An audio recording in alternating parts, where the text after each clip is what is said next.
Imagine the scene, a dark alley, rain pounding on the sidewalk, where a boy in a wheelchair is standing. His eyes are confused, frightened, and in front of him is a police officer with a stern expression. This officer has decided that the boy looks suspicious, but that reason alone seemed to be enough for her. She didn't even try to realize who was in front of her, just a cold order to stop, and then a sharp push, not knowing that this boy was the son of an FBI agent, a man willing to protect his child at any cost. This is not just a story about injustice, but about what lies behind indifference and prejudice. It is a story about how cruelty often sees no barriers and manifests itself even against the most vulnerable. Can you feel that tension, that fear? What would you do if you saw such a thing with your own eyes? Write in the comments what your name is and where you are watching us from. Each of you is our important viewer. We really appreciate your attention and your support. Thanks to you, our channel can tell stories like this, uncover important issues, and draw attention to what matters. Your comments and your support help to promote our channel and talk about things that many people don't talk about. Write to us, you are important to us. You are part of our history. At first glance, his life seemed ordinary. A sunny morning, the smell of fresh bread, a quiet, peaceful house on the outskirts of town. He was only 14, and like all boys his age, he dreamed of adventure, friendship, dreams, and though it was difficult in his world, the boy knew how to enjoy every moment. He was confined to a wheelchair, and this constrained him physically, but in no way could overshadow his lively, sincere spirit. All he wanted to do was simply live life just like everyone else, but the world around him didn't always allow it. His father was the kind of man he could always rely on, calm, serious, with a stern look but a soft heart, determined to protect people from injustice. He had served in the FBI and knew how hard human fate can be. His work took up a lot of his time, but his son always knew that, at any moment, his father was ready to be his protector and friend. They often spent evenings talking about what the world could be like if people were kinder. But his father knew that kindness is not always something that is found on every corner. The boy always felt the strange, heavy attitude of the people around him, especially on the streets. People often looked at him with bewilderment, sometimes with pity, sometimes with prejudice, as if his condition and even the color of his skin made him something different. His father tried to teach him to ignore the stares, but a sense of incomprehension and even resentment grew in the boy's heart. No matter how hard he tried, the world did not accept him for who he was. And then one day fate decided to throw him another test. It was an evening he would long remember. A thick rain covered the city in a gray blanket, and a chilly wind crept into the street corners as if it were going to blow away the last glimmer of warmth. The boy was alone, returning home after a visit to a friend, and feeling especially vulnerable in this bleak, dank hour. The wheels of his wheelchair rolled uneasily on the wet asphalt, making muffled noises that echoed in the empty alleyways. Subscribe to Deeple Pro to edit this document. Visit www.deeple.com divided by Pro for more information. Suddenly he felt someone's scrutiny. A woman in a police uniform stepped out of the shadows, her face hidden under a hood, but her eyes glowing with a cold, scrutinizing gaze. She stopped in his path, her gaze sliding over the boy, assessing every element of his appearance, every element of his being, as if the very fact of his existence seemed suspicious and wrong. "Hey, what are you doing here?" she said sharply, not even trying to soften her tone. Words sounded almost like an accusation. Her voice was devoid of warmth, and she didn't seem to be trying to hide her inner coldness. The boy, stunned and confused, tried to explain that he was just going home, but the officers kept insisting. She clearly wasn't going to listen to him. There was a bias in her eyes that made the boy feel like a hunted animal. Her face reflected what he had experienced many times before, distrust and contempt, dictated by prejudice and stereotypes.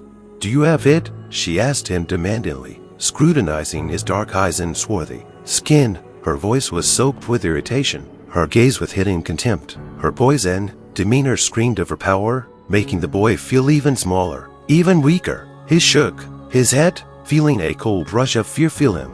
"Do you even realize where you are?" she almost hissed, leaning toward him. The gesture frightened him, and he closed his eyes for a second, as if he could hide from her heavy, unwavering gaze. But he realized that there was no escape, that too much depended on this woman standing in front of him at that moment. And then, as it tried to pull back, she grabbed him roughly by the shoulder, her fingers digging into his jacket, leaving an unpleasant sensation of cold and strength he couldn't resist. He tried to say something, to explain, but the words stuck in his throat. His fear of her was so great that he could barely breathe, and resentment and helplessness filled his chest.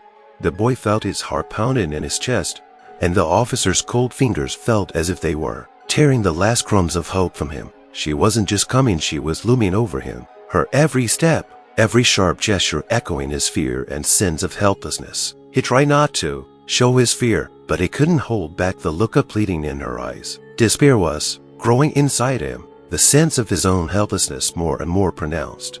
"So that's it? You think you can just drive around? Do you even realize who I am?" she said, with a sneer in her voice, as if her humiliation gave her pleasure. Her voice, filled with latent aggression, cut through the evening air like a knife, and her words were soaked with contempt, as if his life and worth were worthless in her eyes.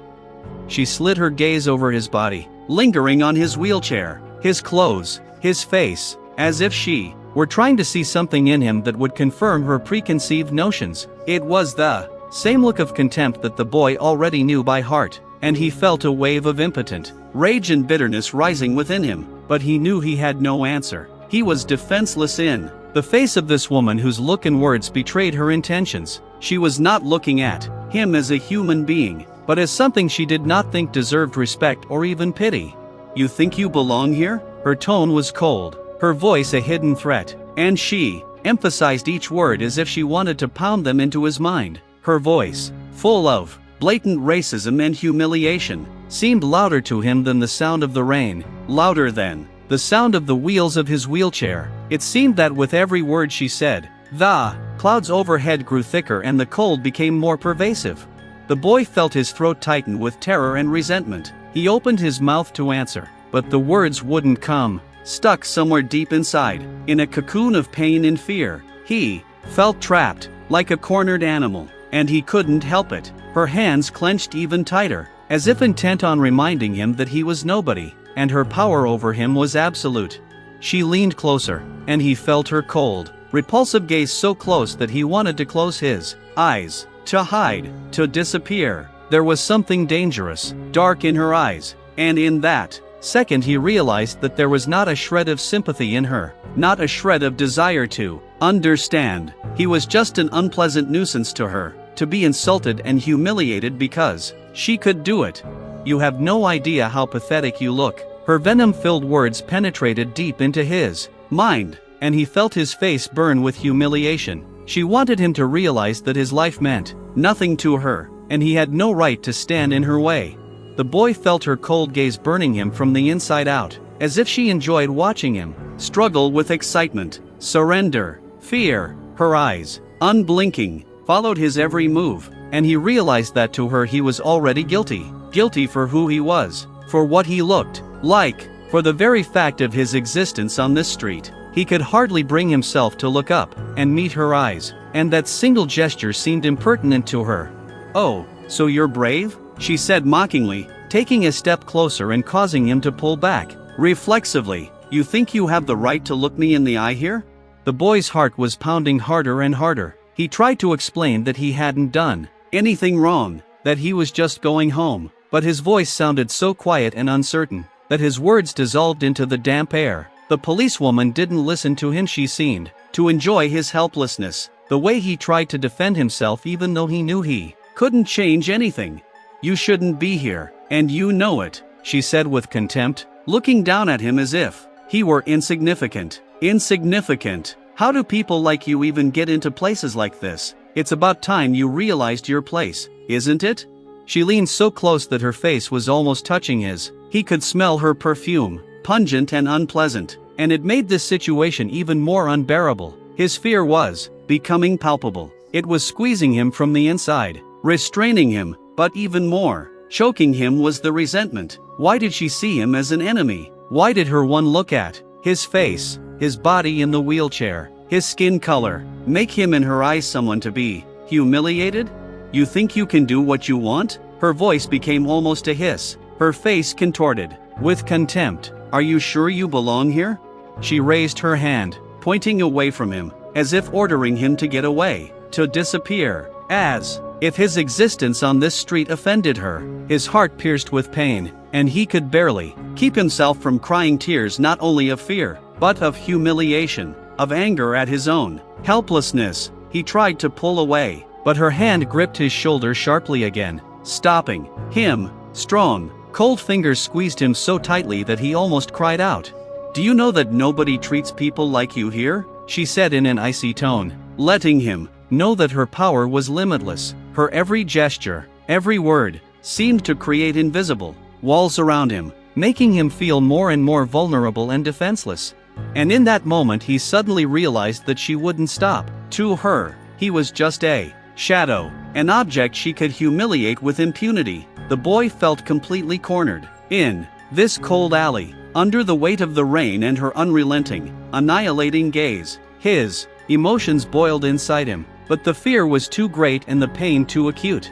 The policewoman, as if angered by his silent protest, grabbed him harder, her fingers digging into his shoulder so hard that he clenched his eyes shut with pain. He was speechless for a second, and when he opened his eyes, her face was right in front of him, contorted with something that looked like rage, and yet she was looking at him with a cold grin, as if she felt superior. Do you think anyone's going to help you? She said quietly, almost in a whisper, but clearly threatening, coming so close that he could feel her breath. There's no place for people like you in this town. At that moment he realized that she didn't care who he was, that he represented nothing to her but another object over which she could assert her power. In her eyes he saw only contempt, only hatred for his kind, for the fact that he had been born differently. Her words, full of venom and humiliation, cut him like a knife. The boy felt the fear building up inside him, pulling him down as if into an abyss. He tried to speak, but the words stuck in his throat. The fear and humiliation were too strong. He tried to move away, but she pushed him sharply and roughly, and the wheels of his stroller slid loudly on the wet asphalt. It seemed to him that she was about to topple him over, and the feeling finally confused him. He gripped the armrests, trying to hold on, trying to keep his balance at least a little. You think you can just drive around like this? She growled again, and her words echoed in his ears, sounding inescapable. She leaned over, squeezing his hands, and her cold fingers left an unpleasant sensation on his skin. He felt helpless before her strength, her determination to humiliate him, as if he were nothing more than dirt on the road to her, trash, to be cleaned up. The boy realized that this woman did not see him as a human being. To her, he was something extra, deserving neither respect nor sympathy. He felt the world around him shrinking, her face distorting his perception of reality, turning everything into a nightmare. The world around him was just a cold backdrop, gray rain and dampness, and his own body felt as if it were held together by an invisible pain he couldn't express. Tears of resentment and helplessness came to his eyes, but he held them back, feeling that if he let himself cry, it would give her more reason to despise him. He did not want to show weakness, did not want to give her the satisfaction of his suffering, but his hands trembled, and everything inside him shrank with terror. It seemed that this moment would last forever, that this humiliation and pain would never end. She looked at him, as if expecting him to plead, but he remained silent, hiding his fear deep inside him. But rage and despair began to rise in his soul. As if his silence were a challenge, the officers grabbed him sharply by the collar of his jacket and pulled him to her again. Her face was close to his, and he saw her eyes burning not with anger but with a kind of grim determination, as if humiliating him were a matter of principle. To her, her lips curled into a hard, almost animalistic grin, and she sneered, "Who the hell are you? You think your life is worth anything?" Her words sounded like a cold splash of water against my ears. Each were cutting, breaking. Look at you. You think anyone's gonna protect you around here? Nobody wants people like you, and don't think you have any rights.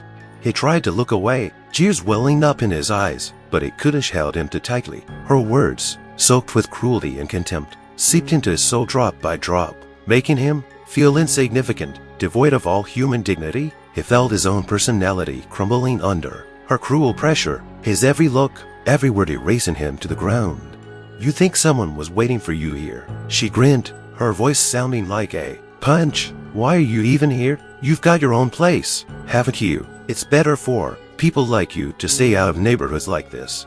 These words, filled with racism and humiliation, burned him like hot metal. He felt something in him fighting back, rising up against this injustice, but fear was taking over. Again, he was alone in this cold, dank alley, and all his strength was gone, leaving only emptiness. He realized that in her eyes he was nothing, and this sense of his own helplessness, of having lost even the slightest rights, was draining away the remnants of his spirit. She looked around his baby carriage as if mocking him, arched an eyebrow, and continued, with disdain, "Well, do people like you get to decide anything around here? In their dreams, maybe, but in real life?" She grinned, and her grin was full of venom and contempt.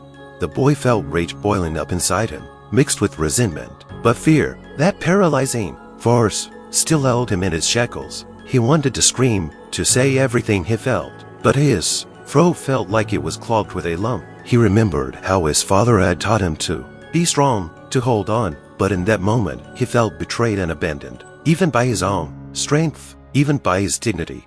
Her words were like slaps, each one taking away what little of his confidence he had left. She was looking at him with obvious pleasure, and he could see in her eyes how deep that hatred Saturday in her, how much she enjoyed seeing him broken. "You're not even gonna say anything. That's right. Stay quiet, because that's the best you can do. You're a nobody," she summed up coldly, and let him go, as if she'd thrown him away.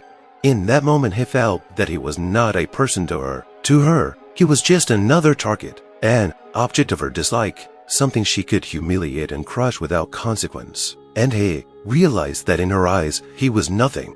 And then, when the boy felt that his strength was finally leaving him, he noticed how people began to appear from afar. Passers-by, who had been hiding under umbrellas and trying to pass by, began to slow down, their eyes turning to the scene unfolding in front of them. Some looked around fearfully, hesitant to intervene. Others exchanged glances, clearly questioning whether they should show interest or continue on their way.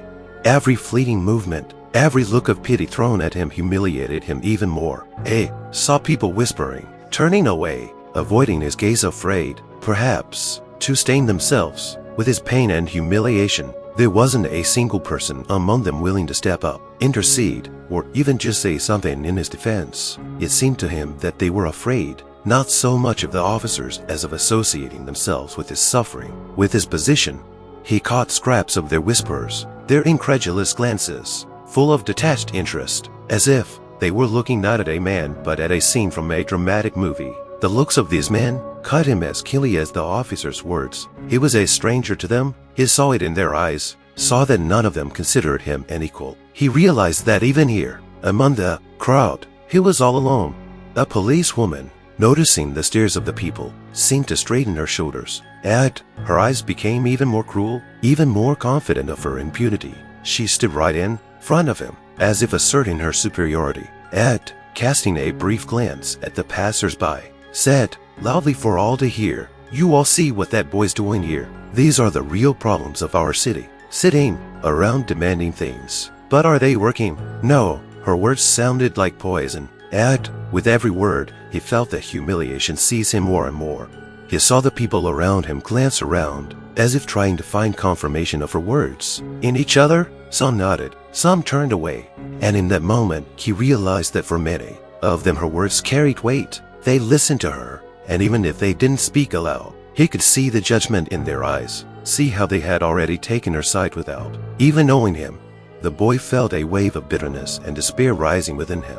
The officer's words were directed not only at him, but at everyone around him, and it was spreading like a contagion, penetrating the hearts of these people. It played on their preconceptions, on their hidden fears and stereotypes, and he felt his existence, his right to respect and dignity, slipping from his grasp like sand. He realized that in the eyes of this crowd, he had become something alien, something to be turned away from. They were afraid to interface, and this fear, this silent approval of her words, was killing him more than her physical strength. He saw that to them he was not a human being, he was only an embodiment of their own fears and prejudices, and it made his so like so much that he wanted to vanish, to dissolve, to disappear forever from this hostile, cold world.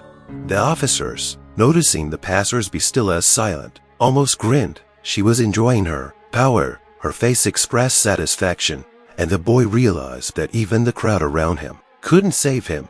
The boy felt the growing feeling that he was trapped in a trap from which there was no way out. This cold, rainy evening had become his personal prison, and the policewoman was the guardian who was destroying his inner world with her gaze and words. He wanted to close his eyes, to shut down, to stop feeling humiliation, but every sound, every word intensified his pain, making it unbearable.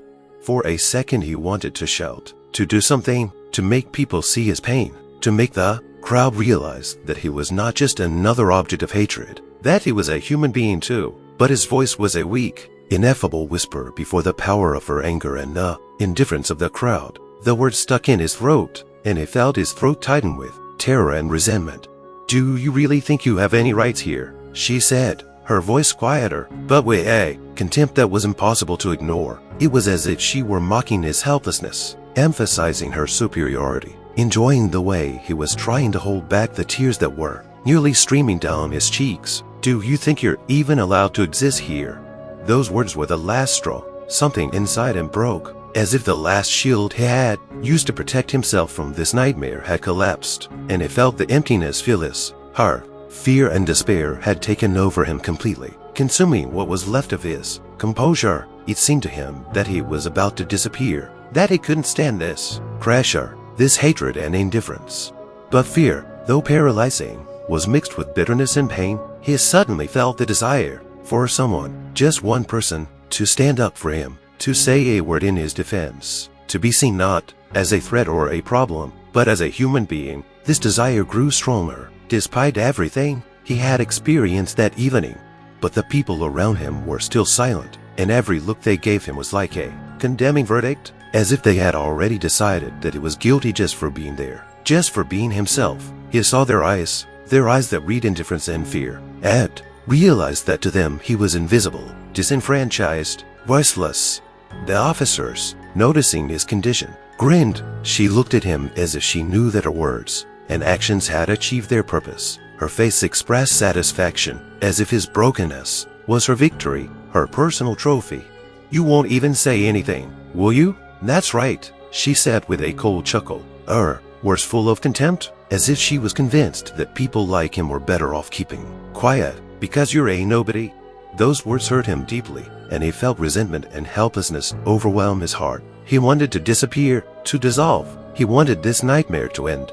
And just as the boy was about to resign himself to his own helplessness, a tall man came, rushing toward them from the crowd. His step was firm and resolute, his gaze sharp and focused. The people around him immediately parted, as if they sensed in him a strength beyond their own control. The man, his father, frowned for a split second, seeing the humiliated figure of his son and the policewoman standing over him, clutching him by the shoulder as if ready to finish him with a word or an action.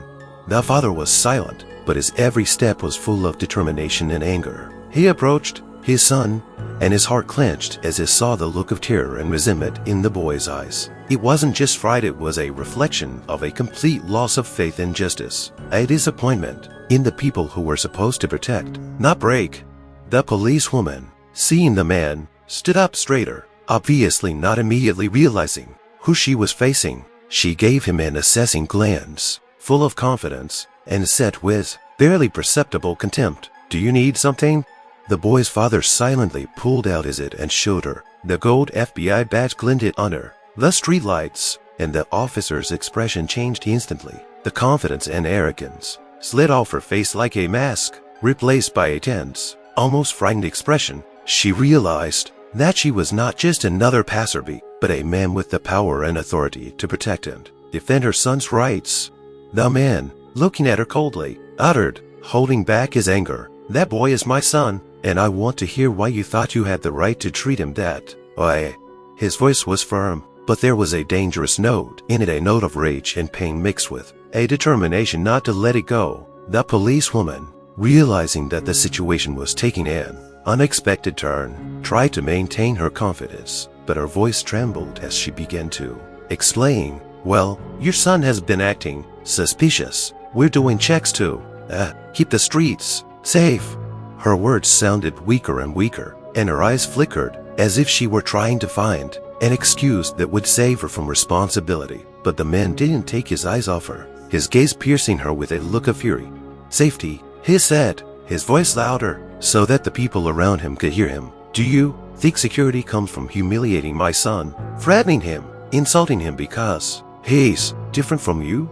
His words sounded like a blow, and the crowd frowned, listening to what was happening. In this accusation was felt all the pain of a father who saw his child broken, humiliated, and ridiculed. The people around him, who had been silent until then, began to whisper, and he saw some of them lower their eyes, realizing that the boy in front of them was not just a boy, but the son of a man who was willing to fight for him.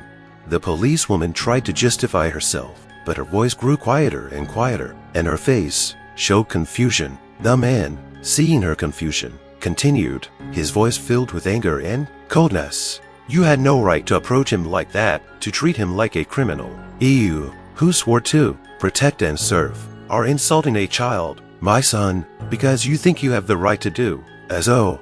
Her hands, which had just held the boy roughly, loosened, and she took a step back, her gaze no longer expressing aggression or confidence. She seemed lost, realizing that she was no longer in control of the situation.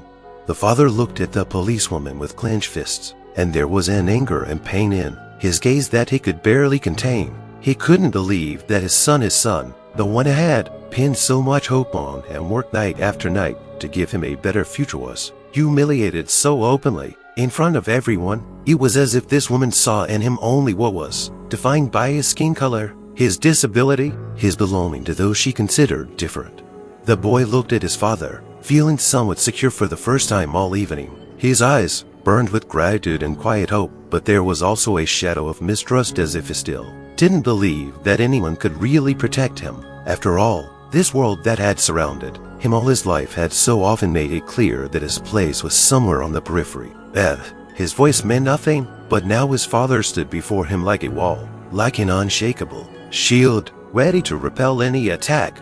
The father turned to his son, and his voice, softened, was full of sympathy. "Are you all right, son?" His voice was not just words, but the certainty that he was here now, and no one would dare touch his boy. He reached out and gently touched his son's shoulder, as if afraid that another careless movement might hurt him more. The boy nodded, though there was still fear in his eyes, which he tried to suppress. It was hard for him to believe that it was finally over, that he was safe now. Meanwhile, the policewoman, seeing this brief but profound moment between father and son, stepped back, her confidence finally shattered. She could no longer look at either the boy or his father, because she realized that her actions were now in plain sight, and her every word and gesture only compounded her guilt. "Look," she began, trying to justify herself, but her voice was shaking, and she knew that nothing she said would make up for what she had done. I thought he was a danger." "He was a danger?" Her father turned sharply toward her, his eyes flashing with anger. "Danger?" His voice was quiet, but there was menace in the question. "Danger because he's in a wheelchair? Danger because of the color of his skin? What gives you the right to look at my son and see him as a criminal?" His words cut the silence like a knife, and everyone frowned. At that moment, her father made it clear not only to her, but to everyone around him, that such an attitude was unacceptable. There was rage in his voice, but this rage was calm, collected, as if he already knew that this woman would be held accountable for her behavior. He was ready to go all the way to make her answer for her words and actions. The policewoman, realizing that her position gave her neither protection nor strength, swallowed nervously, trying to say something, but she had nothing to say. Her face contorted with a realization of her own helplessness before this man who stood before her, an embodiment of power, before which her imperious gestures and rudeness meant nothing. I didn't know," she said quietly, but her father, barely containing his anger, interrupted. You didn't know that this boy was a human being, or that he deserves respect, that he has as much right to be here as you do, or does it not matter to you?" His voice grew harder with each word, and the policewoman lowered her gaze, realizing she had nothing to say for herself.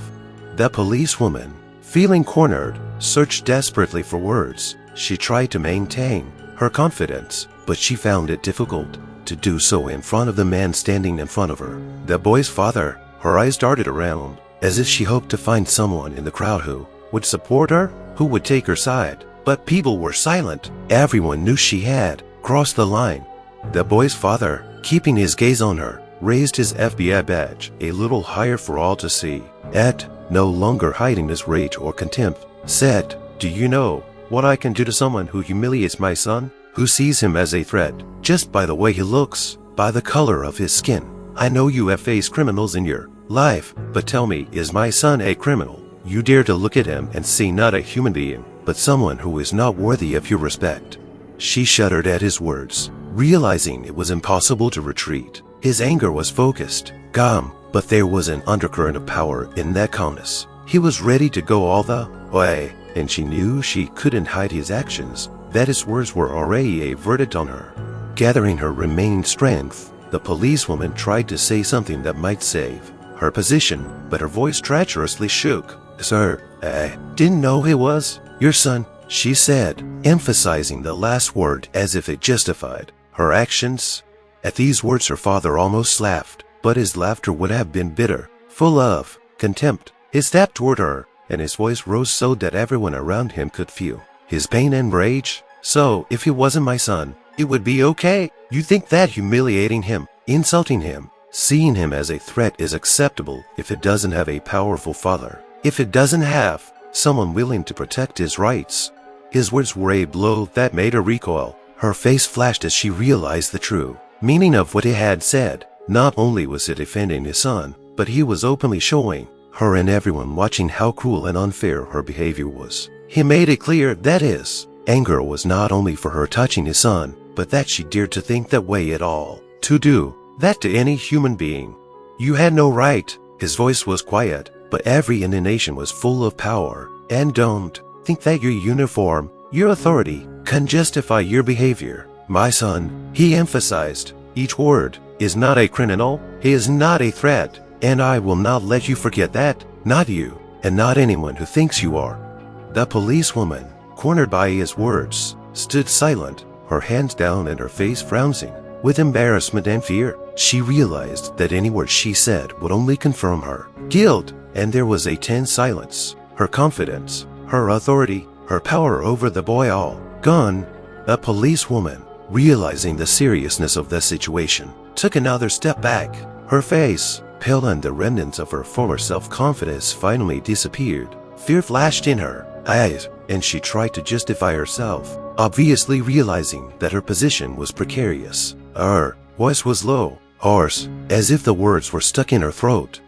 "I was only doing my job," she began, but the boy's father interrupted her, his voice hard and unforgiving. "A job," he repeated, as if the word itself were an absurd excuse. "Was it your job to scare a child, to abuse him, to insult him, to humiliate him? Was it your job to make him feel like a stranger in his own town?"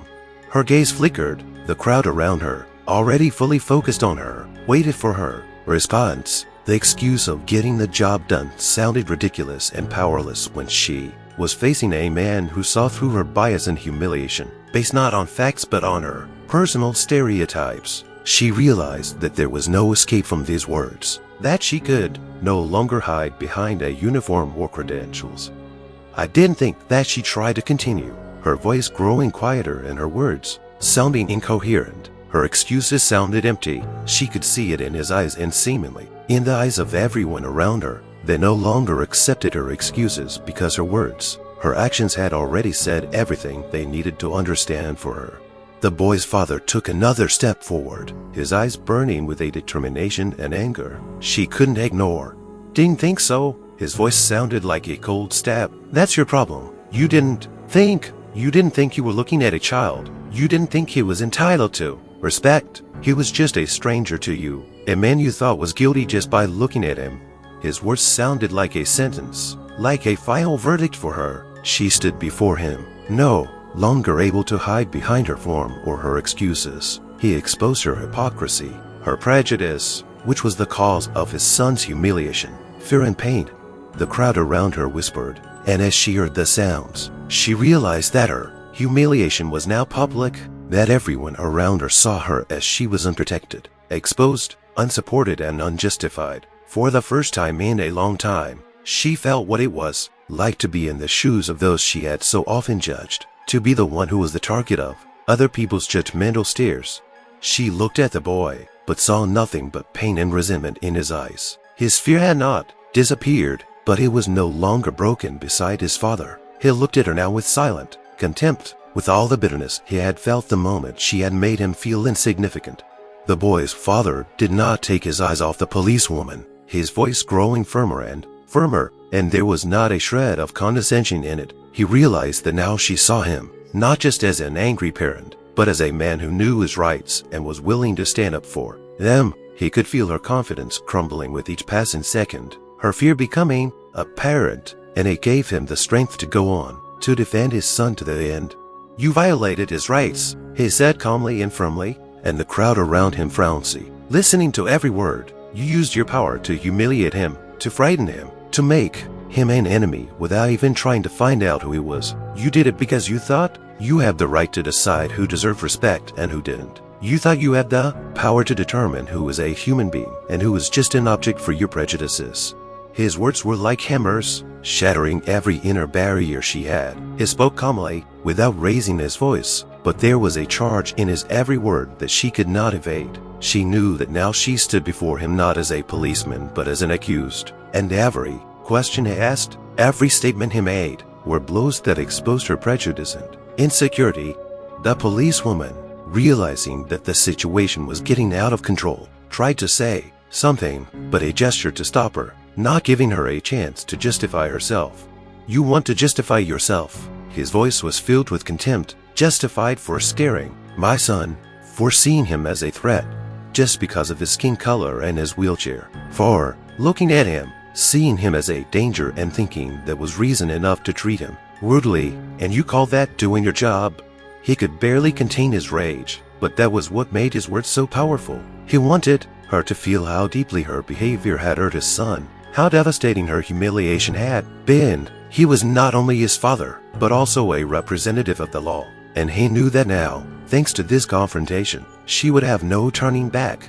Turning back to the crowd, he continued, his voice louder, and now he was addressing everyone gathered. "How many more cases like this have to happen before we realize this problem is not just between her and my son?" He pointed to the police officers. "How many more people have to experience prejudice before those who are supposed to protect stop seeing anyone who is not like them as a threat? How many more children like my son have to grow up feeling like the world thinks they are outsiders before something changes?" His words caused a wave of silent approval among the crowd. People who had been merely observing before now began to realize that this incident was not only about a personal tragedy, but about a problem that many people were facing. In his words, they found a reflection of their own fears and pain, of the feelings of injustice and prejudice that lurked like shadows in their lives. The policewoman, seeing how she was surrounded by other people's judgmental stares, felt utterly vulnerable. She was alone, without the protection of uniform and authority, and her face flamed with the realization of her helplessness. She could no longer turn away from these accusations, could no longer pretend that everything was just a mistake. The boy's father took a deep breath, returning his gaze to her. "You don't deserve that uniform," he said quietly but firmly, "because whoever wears it is supposed to protect, not destroy." Suddenly, sirens were heard in the distance. Several patrol cars pulled up to the scene and other police officers got out of them. Their faces showed confusion when they saw their colleagues standing in front of the crowd and directly in front of an angry man with a shiny FBI badge. The officers, realizing that the situation required extreme caution, approached slowly, tensely studying the expression on the boy's father's face and then the face of the policewoman herself, pale and barely containing her trembling. One of the senior officers, a shift supervisor by the insignia, stepped forward and cast a concerned glance at his subordinate. He didn't seem to understand what had happened, but clearly sensed that the situation was serious. "Good evening, sir," he addressed the boy's father, noticing the FBI badge in his hand. Lieutenant Harris, what happened here? The boy's father, without removing his badge, looked up at him with a look full of rage and bitterness. Your employee thought my son was a threat, he said, his voice restrained, but a contained storm could be heard in every word. He was, in her opinion, suspicious. In her opinion, his looks in his stroller were all it took to consider him dangerous, and her methods of checking him out consisted of humiliation and intimidation, all because she sees him not as a person, but as a threat. And you know why? Lt. Harris turned pale and his face tensed. He realized that every move and every word would now have consequences. The crowd frowned, watching his reaction, and tension hung in the air. Harris glanced at the policewoman, her pale face and trembling hands clearly showing her guilt, and he took a deep breath, realizing the seriousness of the charges. He began cautiously, addressing his father. We will investigate and take all necessary measures to get to the bottom of what happened. Let us go over all the details. We want you to know that we take his matters seriously. The boy's father crossed his arms over his chest, staring intently at the lieutenant. It was clear to him that official promises would not restore his son's lost sense of security, would not erase the humiliation and pain he had suffered. But his father knew he would not stop now.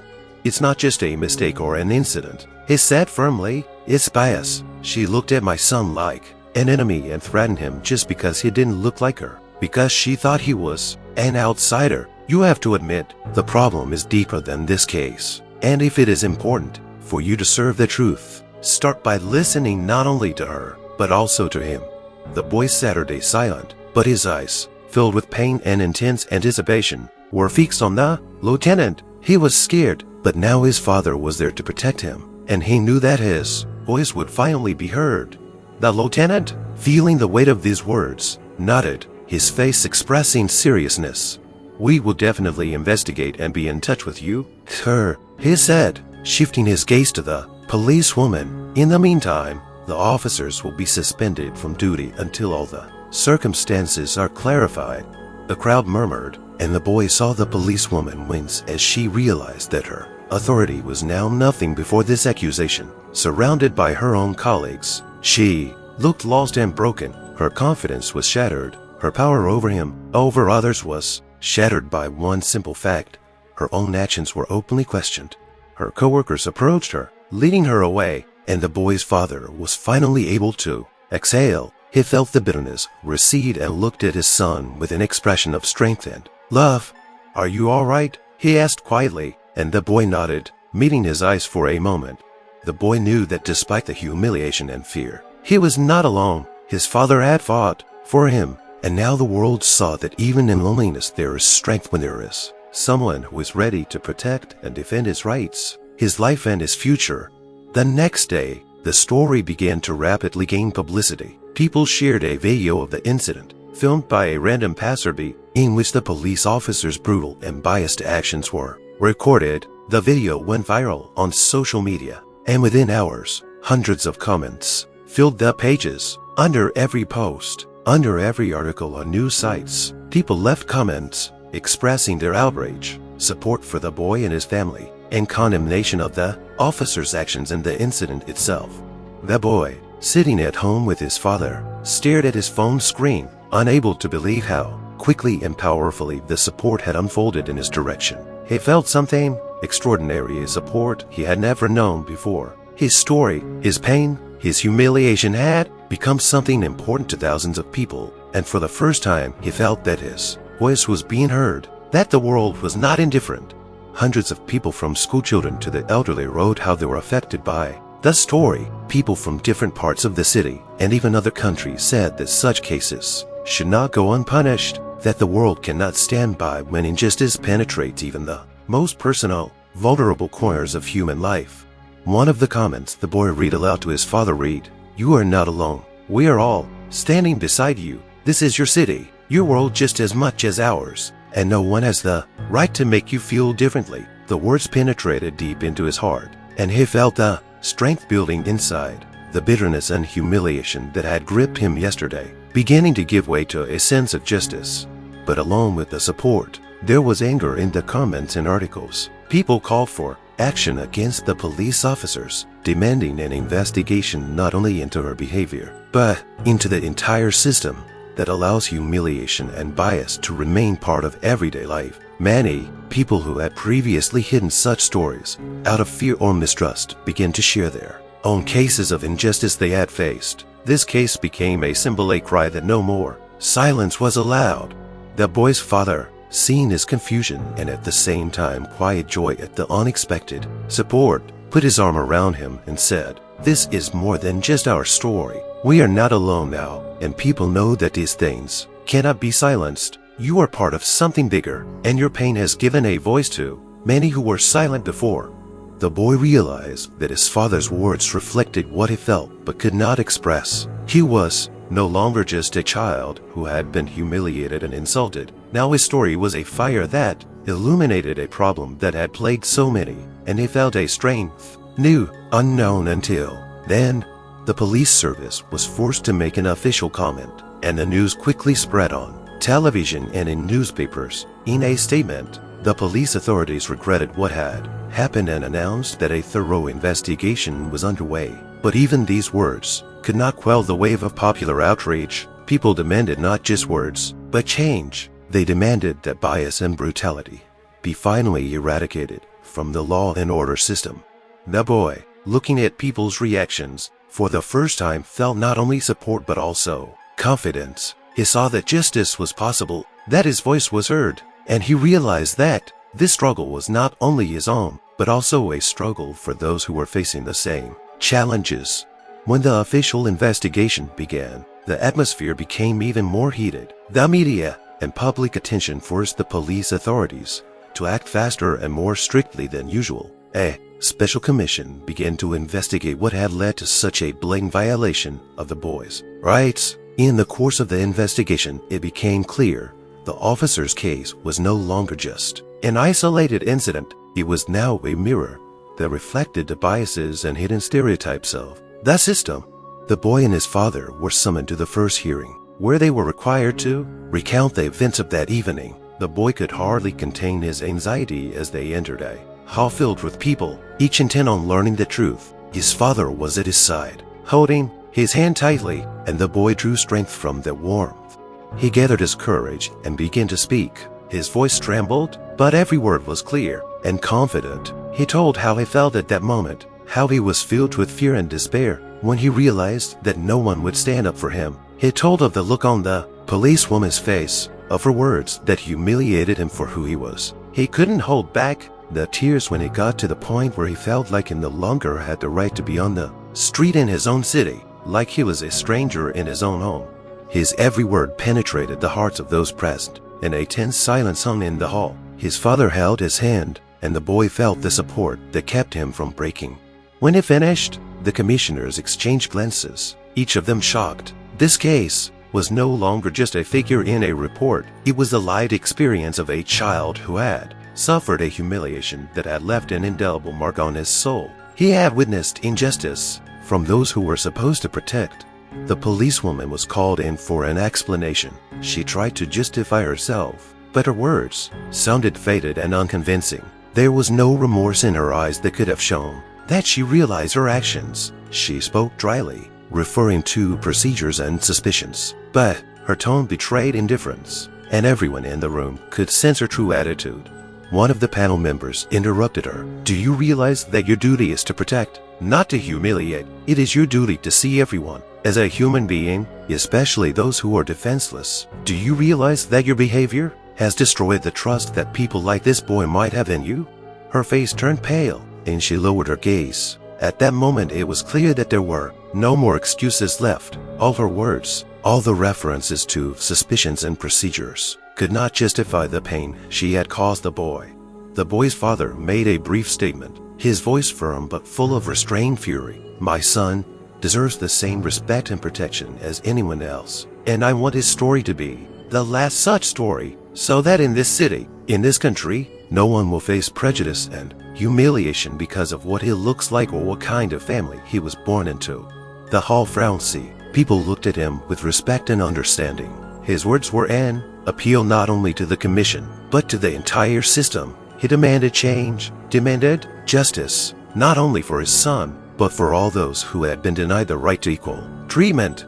The investigation continued, but the outcome was clear. The police officers were suspended from service, and her future now depended on the decision of the commission. The case became an occasion to discuss the bias and stereotypes that corrode the law enforcement system, and the issue became much broader than just the behavior of one officers. After the first stages of the investigation were completed, the police issued an official statement apologizing to the boy and his family. It was written in dry clerical language. It seemed to be nothing more than an official act of courtesy. The boy's father, reading these lines, felt disappointed instead of sincere remorse. It was a formal apology, an attempt to smooth over the scandal, but they were not going to stop there. The boy read the letter carefully, his heart clenched with conflicting emotions. He wanted to believe that there was genuine change behind the apology, but he knew that the document alone was not enough to erase the fear left by the humiliation. He remembered how passers-by had looked at him that unfortunate evening, how his own helplessness had torn him from the inside, and this apology seemed to him a paltry attempt to hide something, not to fix it. However, publicity and public pressure were growing. The public demanded action not only in words, but also in deeds. Public appeals began to appear, with citizens demanding changes, training, and revised standards for police officers. Human rights organizations joined the cause, raising important questions about how to combat racial bias and discrimination in law enforcement. The boy's story became the starting point for a national discussion. The boy and his father felt the support that came from strangers, from community organizations, from people who had experienced similar situations and now found something of their own in this story. But there was also pressure. People expected them to take further action, to make statements, and even to show off. And it was not easy. The father tried to protect his son from unnecessary attention, realizing how hard it was for him to revisit this traumatic episode again and again. Soon the boy's father was offered an interview for national television. He hesitated, realizing that it would put his son back in the spotlight, but also realizing if they spoke, it could be a crucial step for change. After a long discussion with his son, they agreed. On live TV, the father looked into the camera with stern confidence and spoke from the heart. "My son is not just a case. He is a living human being who should not have to suffer humiliation just because of what he looks like and where he was born. This is not a matter of just one incident. This is a system that allows people like him to be considered suspicious based on appearance alone. We want change, and we will not be silent until such change comes." His words, filled with determination and pain, reached millions of people. The boy sitting next to his father held his hand. He was still scared, but he already felt stronger. He saw how the support of thousands of strangers inspired his father, how his words resonated in the hearts of those who watched them from the television screen. The next day, the police announced that they would introduce mandatory trainings for employees to combat bias and discrimination. It was decided to conduct an internal audit to identify and eliminate such problems among all employees. For many, this decision was a symbol, a small but important step towards justice. The boy felt, for the first time in a long time, that the world was changing, that his story really mattered. He was no longer just a child suffering from injustice, but a symbol that change is possible, that one person's voice can become louder when many people support it. After the public statement and police action, the boy's family felt that change had indeed begun to happen, but they knew that this was not enough, that apologies and promises of reconsideration were just the tip of the iceberg. The boy's father decided to keep fighting, because his goal was not just to punish one police officers, but to bring about a profound change that could prevent similar incidents in the future. Together with lawyers and representatives of human rights organizations, they began the process of filing a formal lawsuit against the police department. This was not only a legal step, but also a symbolic one. They demanded recognition not only of the officers' personal guilt, but also of the systemic bias that allowed such treatment to exist. The process was difficult and emotionally exhausting. Every time the boy had to revisit those events, he was overcome with fear and pain. memories of helplessness in the face of others, cruelty and indifference. But now, sitting next to his father at each hearing, he felt a new strength he drew from the experience. His voice became more confident, his words more precise. He was no longer just remembering, he was telling a story that would become part of the change. During the hearing, police officials tried to deny that there was bias in the system, but the boy's attorneys put forward solid evidence. They cited statistics that showed that people from minorities were far more likely to be stopped and checked on the streets, that those who fell under certain suspicious profiles dominated those stopped and checked. These numbers were a bitter reminder of the reality in which the boy grew up, and he realized that his case was just one of many similar ones. One day, after a long hearing where the police representatives tried unsuccessfully to defend their methods, the boy's father walked up to him, put his hand on his shoulder and looked into his eyes with tenderness and pride.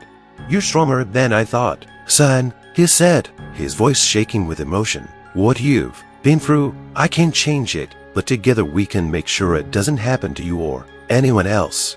These words, spoken quietly but with great love, breathed a new feeling into the boy. It was hard for him. He was tired and exhausted, but he realized that it was not in vain. His story, his struggle was now for everyone who had ever faced the same prejudice, for those whose stories were hidden in the shadows. After months of fighting in court, the police finally agreed to a settlement that included not only compensation, but also a public commitment to implement anti-discrimination programs for officers. This included training, revised techniques, and mandatory reports on how often and for what reasons people were stopped and checked. For the boy's father, it was a small but important victory. He knew it was only the first step, but a significant one, a sign that the system would no longer be able to operate as unchecked. The boy and his father left the courtroom holding each other's hands. He realized that his pain had been the catalyst for change, that his and his father's efforts were the path to a more just world. But despite this victory, he knew that the fight was not over, that there was a long way to go. In his heart, he felt that his voice now had power, and he vowed to himself that he would never let that fire go out, that his experience would be a reminder to everyone and to himself that sometimes one story can make a difference, can be a symbol that inspires people to defend their rights and stand up for justice, no matter what. Following the ruling and the police's commitment to implement anti-discrimination programs, it became clear that the police officers who had humiliated the boy would be personally punished. This news sparked a wave of discussion among both her colleagues and the public. For some, her punishment was a symbol that abuses of power can no longer go unpunished, while for others it was a painful reminder that bias and stereotypes permeate even those entrusted to protect and serve. When the boy saw the news about the upcoming disciplinary proceedings and the police officer's dismissal, he had mixed feelings. On the one hand, he realized that her actions should not go unpunished, that she must answer for the pain and humiliation she had caused him. But on the other hand, he felt the event reviving in him again and again, the memories of that day when he felt insignificant, devoid of dignity and rights. Every time he heard her name, her face came back to him with the contemptuous look she used to give him when she thought her power was absolute. His father was by his side in these moments, feeling his son's experiences escalate again and again. He knew that despite their victory, the road to recovery would be long, that the emotional wounds from such events heal slowly and leave a lifelong mark. "You should know," his father once told him, sitting beside him on the veranda of their house, where the evening sun softly lit their faces, "that her punishment is not just for us. It's for everyone who's been through something like this and hasn't gotten justice. And if her firing makes even one police officers think twice before using force or judging someone based on their appearance, then we didn't fight in vain." These words gave the boy comfort and hope, helping him to see his experience not only as a personal tragedy, but as a small but meaningful victory for all those who have ever faced bias. He began to realize that his story, his pain, and his fight for justice were part of a larger movement, part of the change he and his father wanted to see in the world. Meanwhile, the policewoman who was fired from her post and faced public condemnation was also forced to reflect on her actions. For her, This event was a catastrophe that destroyed her career, her former world. Now she was deprived of her usual confidence and influence, deprived of the power that allowed her to make quick and brutal decisions. In her community, people were divided. Some supported her, believing that doing the job in her position was always risky and difficult, but many others began to question, to openly discuss how bias often influenced the decisions of law enforcement officers, how innocent people were often targeted by stereotypes and prejudice. The boy himself began to receive letters from other teenagers and even adults who shared their stories, their experiences of injustice. These letters were full of pain, but also of gratitude that he and his family had not given up, that they had been able to get justice and become a voice for those who had long been silenced. He read these letters and felt that his struggle had not been in vain, that he was not alone. His story became a symbol, a reminder that abuses of power can be stopped, that bias and injustice can be challenged, and everyone who was touched by this story now knew they did not have to endure humiliation. After all the hearings, public outcry and decision-making, the police finally took responsibility for improving standards and tackling racial bias. But for the boy and his family, this was only the beginning of a long road to recovery. Although their cause was widely publicized, the wounds of the humiliation and fear they had endured stayed with them for a long time. Every time he went outside, the boy could not escape the unsettling feeling that someone was watching him, that at any moment he might again become a victim of prejudice and aggression. Returning to everyday life proved difficult. Every sound of a police siren gave him an anxiety attack. Sometimes he flinched when strangers approached him on the street, even if they were just passers-by, random people who meant him no harm. The inner fear imprinted in his soul was now part of his perception of the world, part of his reality. His father saw how the boy was changing, how instead of childlike directness and lightness, his face was increasingly showing something more serious, something that should not be in the eyes of a child. The experience had made him more withdrawn, robbed him of some of the trustfulness with which he had once treated others. But his father did not leave him alone in these worries. He knew that the fight against prejudice, aggression, and racism was not just one big deal, but a daily work on himself and on society. One evening, as the two of them Saturday on the doorstep of their home, his father put his arm around the boy's shoulders and said, "You and I have been through a lot. Son, I know you're still scared. I know the world won't always be fair, but I promise you, you are not alone. We will fight together for this world, as oh, that every child can feel safe." The boy looked at him and nodded, feeling the strength and warmth in his words. The boy looked at him and nodded, feeling the strength and warmth of his words. The community did not ignore them either. People came to express their support, sharing their stories and feelings, telling how they were affected by the story. The boy saw how his experience awakened others, how his fears, his hurts and wounds made others more sensitive to injustice. He became a symbol of the struggle against bias, and although the burden was heavy on him, he understood its importance. The family regained their peace of mind, but the mark of that day stayed with them forever. It was a reminder that the world is far from perfect, that fear and prejudice often lurk even in those entrusted to protect. But they had not lost hope. They had grown stronger, wiser, ready for new challenges. The story of the boy and his father was a warning to the community, a pain that might help change the future for others. They knew that every step they took now was a step towards making their city, their country, and the world a fairer place for all.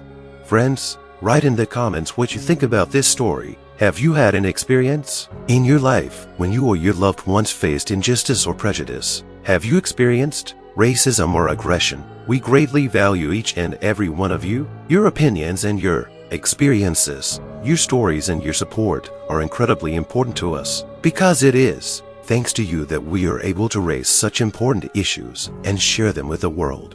If you liked the video and want to see more stories like